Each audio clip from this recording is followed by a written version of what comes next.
Hello everyone, this is Roohi. Welcome और welcome back to our channel the best ज्ञान।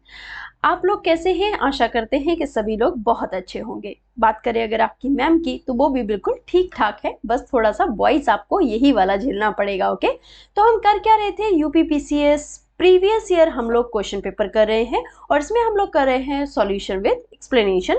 तो यहाँ पे जो एक्सप्लेनेशन हम लोग करने वाले हैं वो कितना करने वाले हैं, तो 2012 से 2023 तक कंप्लीट एक्सप्लेनेशन, मतलब सारे जो प्रीवियस ईयर क्वेश्चन पेपर हैं वो मैं आपको कराने वाली हूँ। यहाँ पे 2015 का ये हमारा सेट होने वाला है 3, तो ये 3 सेट है, आप लोग नोट डाउन करेंगे। इससे पहले का कहाँ मिलेगा मैम? तो इससे पहले का सभी हमारे ही चैनल पे प्लेलिस्ट में आपको मिल जाएगा, UPPCS previous year question paper करके। ओके, चलिए स्टार्ट करते हैं आज के सेशन को। लेकिन उससे पहले अगर आप न्यू हैं तो हमारे चैनल को सब्सक्राइब करके बेल आइकन को जरूर प्रेस कर ले, ताकि आगे आने वाली हर एक क्लास का नोटिफिकेशन आपको सबसे पहले मिल सके। चलिए स्टार्ट करते हैं आज का सेशन।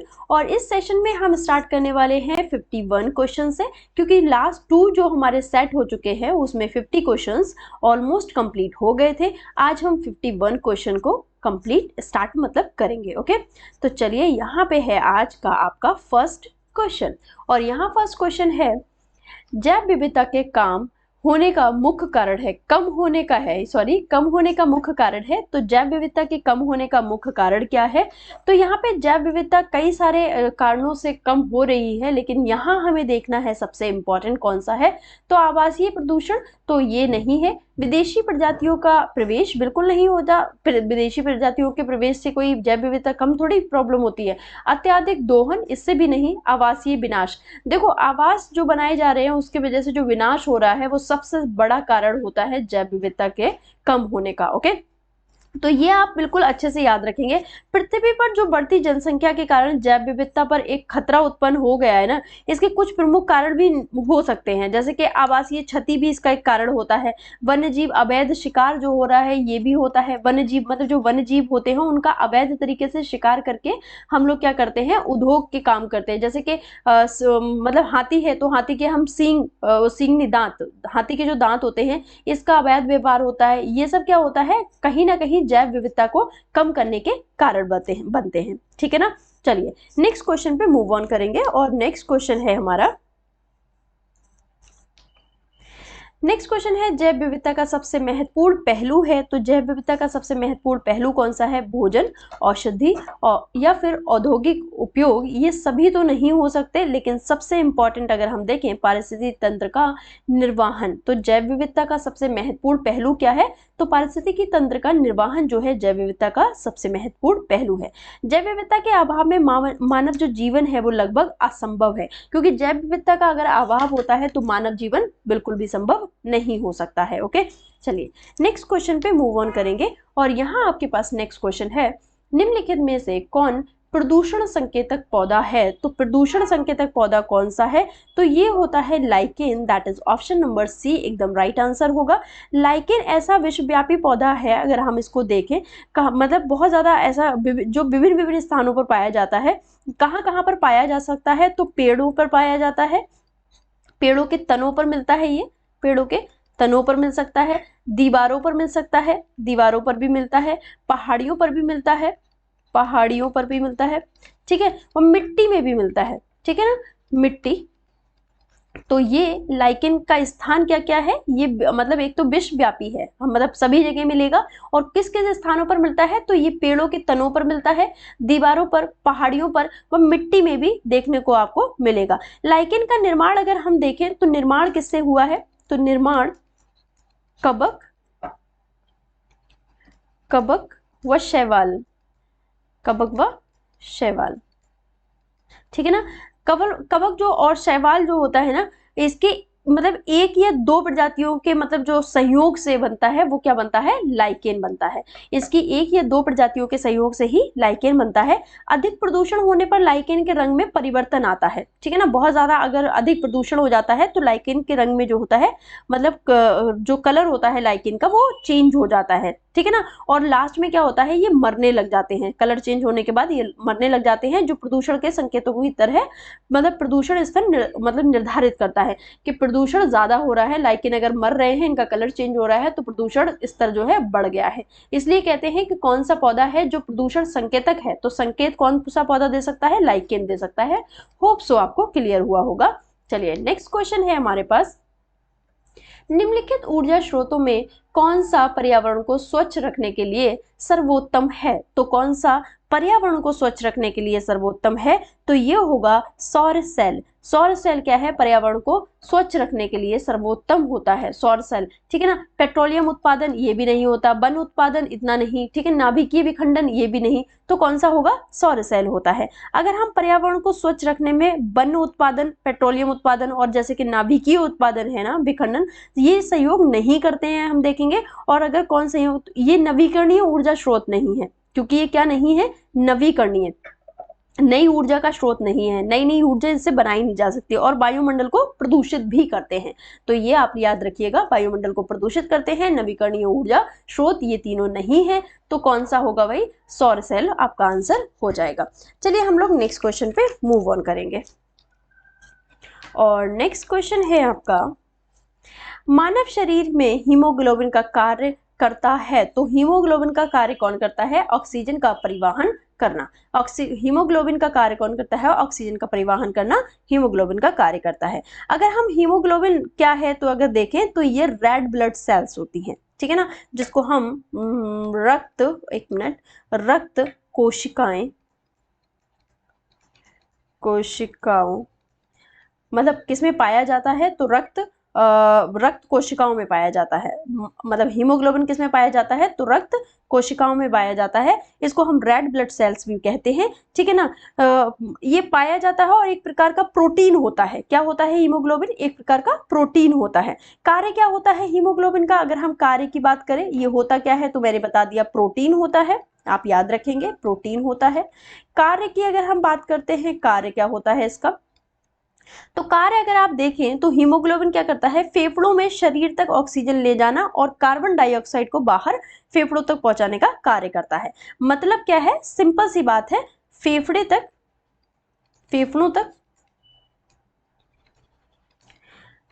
फेफड़ों तक ऑक्सीजन ले जाना, ठीक है, O2 को ले जाना, और फिर क्या करता है, CO2 को बाहर लाना, फेफड़ों से बाहर लाने का काम कौन करता है, हीमोग्लोबिन करता है। ये आप लोग याद रखिएगा। ओके, बहुत ही आराम से समझा है, बहुत ही सिंपल वे में हम लोग चीजों को, छोटी छोटी चीजों को क्लियर करते हुए चलेंगे। चलिए नेक्स्ट क्वेश्चन पे मूव ऑन करते हैं। यहाँ पे है ब्लैक होल की जानकारी सर्वप्रथम दी थी, तो ब्लैक होल है क्या ये भी आपको पता चलेगा, लेकिन ब्लैक होल की अगर हम जानकारी की बात करते हैं तो सर्वप्रथम किसने दी है, तो एस यहाँ पे लिखेंगे, एस चंद्रशेखर ने सबसे पहले ब्लैक होल की जानकारी दी थी। ओके, एस चंद्रशेखर ने सबसे पहले ब्लैक होल की जानकारी दी थी। सर्वप्रथम भारतीय अमेरिकी ये खगोलविद थे, अगर हम देखेंगे सर्वप्रथम क्या थे, भारतीय अमेरिकी खगोलविद थे, और इन्होंने क्या किया था, और इन्होंने जो है ब्लैक होल की जानकारी दी थी। ओके, एक मिनट गाइस,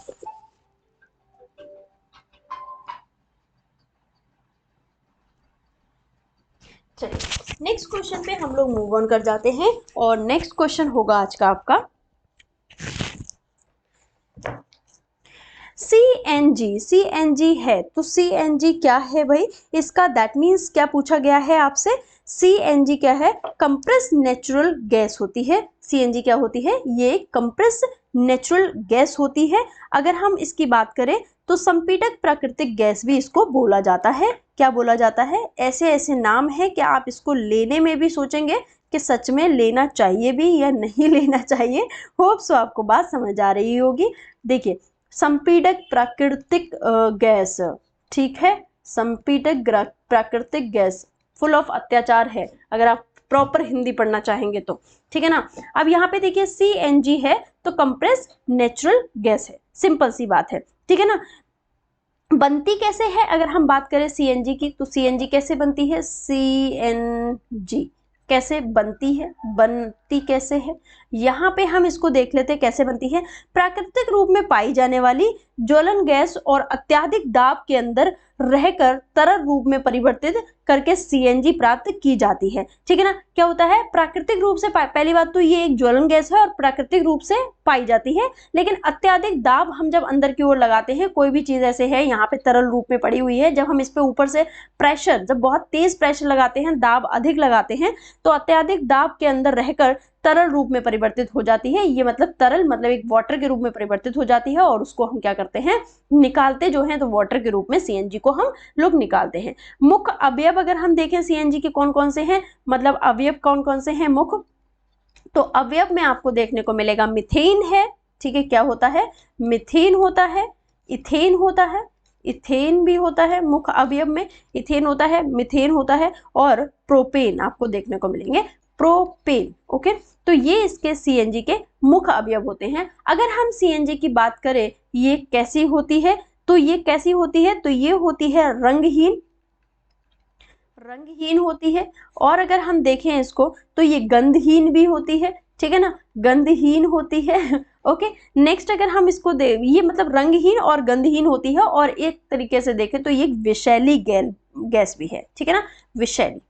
तो ये भी आप याद रखिएगा, ये कैसी गैस है, तो ये एक विषैली गैस है। ओके, चलिए, होप सो आपको ये सारी बातें, पॉइंट्स सारे क्लियर हुए होंगे। अगर ये सारे पॉइंट्स क्लियर हो रहे हैं ना गाइस, तो आप एक फटाफट से एक काम कर देंगे, जल्दी से आप जो वीडियो देख रहे हैं इसको लाइक कर दीजिए, क्योंकि बनाने में जो मेहनत जाती है ना गाइस, वो बहुत मुश्किल से, मतलब डेली का ऐसे हमें मोटिवेशन चाहिए होता है, और वो सब आपसे ही आ सकता है। चलिए नेक्स्ट क्वेश्चन पे, आपके मतलब लाइक कमेंट बहुत सारा प्यार जब आप देते हैं ना, तो उससे बहुत सारा मोटिवेशन आता है, ठीक है। देखिए नेक्स्ट क्वेश्चन है हमारे पास, कार के पीछे आने वाले यातायात को देखने के लिए निम्नलिखित प्रकार के दर्पणों में से किसका उपयोग होता है। दैट मीन्स है, जो कार के साइडों में, जो कार होती है, आपकी कार होती है, यहाँ साइडों में जो मिरर लगे होते हैं, इनकी बात कर रहे हैं कि कार के पीछे आने वाले यातायात को देखने के लिए निम्नलिखित प्रकार के दर्पणों में से किसका उपयोग होता है। तो ये किसका उपयोग होता है, ये आप लोग ऑलमोस्ट लोग जानते ही होंगे,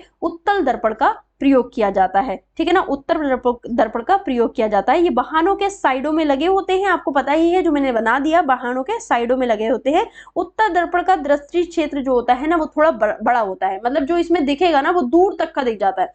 दृष्टि क्षेत्र जो होता है वो काफी बड़ा होता है, तो ये इसमें काफी दूर तक का दिख जाता है, इसलिए हम कौन से दर्पण का यूज करते हैं, उत्तल दर्पण का यूज करते हैं। ओके, चलिए नेक्स्ट क्वेश्चन है हमारे पास, निम्नलिखित युग्मों में कौन सुमेलित है। तो कौन सुमेलित है ये आपसे पूछा गया है, कौन सुमेलित है, तो यहाँ पे है सल्फर डाइऑक्साइड, दांत नहीं, बिल्कुल नहीं।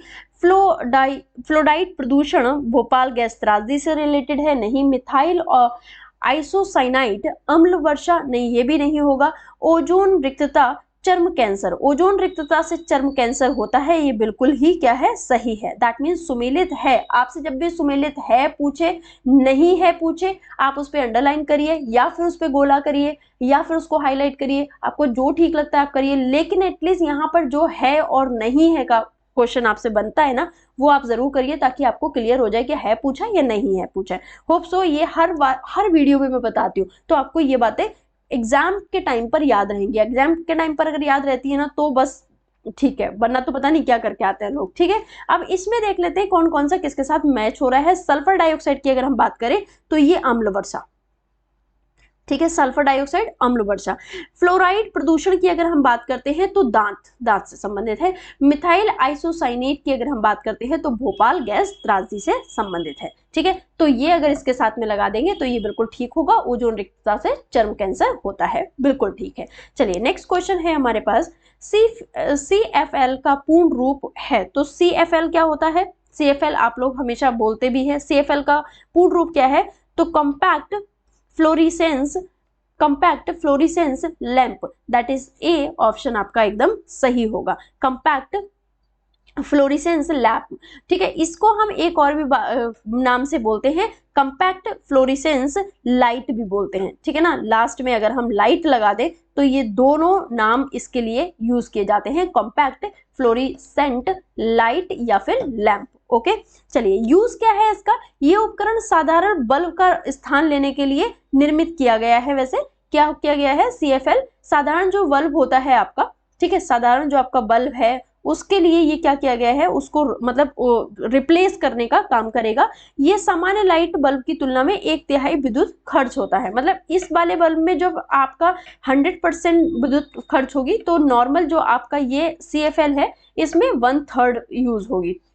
दैट मीन्स है 33.3% जो है इस वाले बल्ब में यूज होगी CFL में। ओके, यहाँ पे 100% हो रही थी तो यहाँ पे 33 पॉइंट होगी। और 8 से 15 गुना ज्यादा समय तक चलता है। मतलब 8, ये क्या है, जितना नॉर्मल बल्ब चल रहा था हमारा वो उससे कहीं ज्यादा जलता है, या 8 से 15 गुना ज्यादा चल जाता है। तो CFL का पूर्ण रूप क्या है, कंपैक्ट फ्लोरिसेंट लैंप या फिर कंपैक्ट फ्लोरिसेंट लाइट। तो ये आप याद रखेंगे। चलिए नेक्स्ट क्वेश्चन है हमारे पास, निम्नलिखित विद्युत अपघटकों के विलय में से मतलब किसको कार की बैटरी में प्रयोग किया जाता है। तो कौन सा अपघटक ऐसा है जिसके विलय के लिए कार की बैटरियों मतलब जिसका विलयन में से किसको कार की बैटरी में यूज किया जाता है।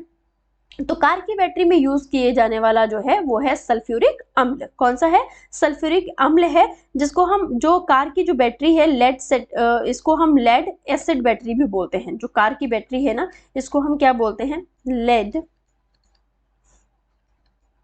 Lead acid battery. Okay, lead acid battery भी बोलते हैं, ठीक है ना। इसमें कौन सा क्या यूज किया जाता है, तो ये सल्फ्यूरिक अम्ल यूज किया जाता है। लेड एसिड जो बैटरी का आविष्कार था, अगर हम इसकी आविष्कार की बात करें तो इसका जो आविष्कार है वो 1859 में हुआ था। और किसने किया था, तो ये फ्रांसीसी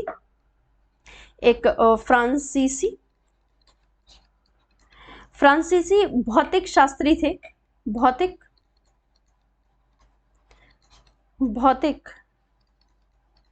शास्त्री थे, जिनका नाम था गैस्टन पेंटी। गैस्टन पेंटी ने क्या किया था, इसका आविष्कार किया था। और इसका प्रयोग कहाँ कहाँ किया जाता है, तो यहाँ पे कार तो लिखा हुआ ही है, कार के साथ साथ अगर हम देखते हैं तो ट्रक और अन्य गाड़ियों में भी इसका यूज किया जाता है। तो यूज भी आपको पता चल गया, कारों में इसका यूज होता है, ट्रक में यूज होता है, और भी जितनी भी अन्य गाड़ियां हैं उन सभी में किसका यूज होता है, वो बैटरी जो है लेड एसिड बैटरी का यूज किया जाता है। और इसमें किसका प्रयोग होता है, तो सल्फ्यूरिक अम्ल का यूज होता है। चलिए नेक्स्ट क्वेश्चन पे मूव ऑन करेंगे। WWW का पूर्ण रूप है, तो WWW का पूर्ण रूप क्या है, वर्ल्ड वाइड वेब।